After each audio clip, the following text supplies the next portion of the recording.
Mungkin banyak yang tidak tahu atau belum mengerti tentang bagaimana kondisi masyarakat di Jazirah Arab sebelum Islam datang, bahkan sebelum masa jahiliyah, bahwa orang-orang Arab itu sebelumnya memang mengesahkan Allah, memang menyembah Allah.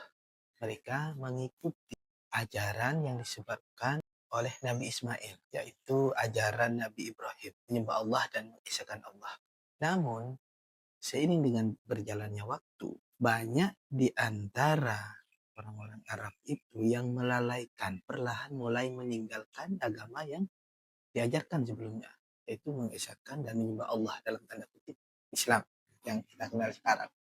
Mereka mulai perlahan meninggalkan ajaran-ajaran tersebut, mulai lupa, tapi ada salah satu tokoh, yaitu Amru bin Luhai, orang yang dikenal suka berbuat kebajikan, mengeluarkan sedekah dan peka terhadap urusan-urusan agama, sehingga semua orang mencintainya dan banyak yang menganggapnya sebagai salah seorang ulama besar dan wali yang disegani. Hingga akhirnya pada suatu saat Amru bin Luhai mengadakan perjalanan ke Syam.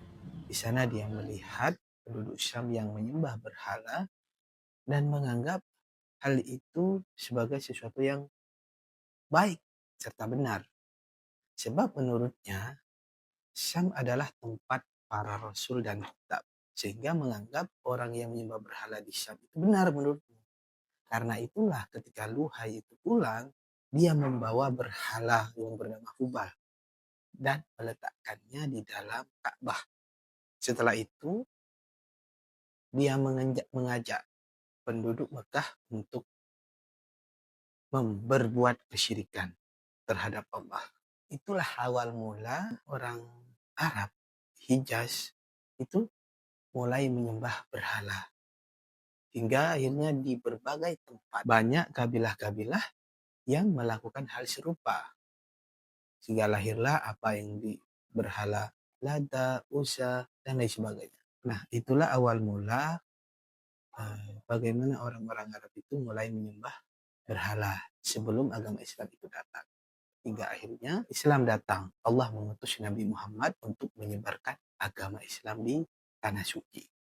Bahkan ketika Mekah ditaklukkan oleh Nabi Muhammad itu, di Ka'bah itu, di sekitar Ka'bah terdapat 360 berhala. Saya baca di dalam buku ini, buku Sirah Nabawiyah, di halaman 71 tentang agama bangsa Arab. Itu diceritakan secara runtut. Bahkan sumber-sumbernya bahwa kisah ataupun kejadian tersebut diceritakan dikutip dari Sahih Al-Bukhari. Sini juga banyak membahas tentang sejarah Nabi dilahirkan, dibesarkan, bagaimana menyebarkan Islam dan sebagainya. Nah, buku ini sangat disarankan bagi teman-teman yang mau mempelajari agama Islam ataupun sejarah Nabi.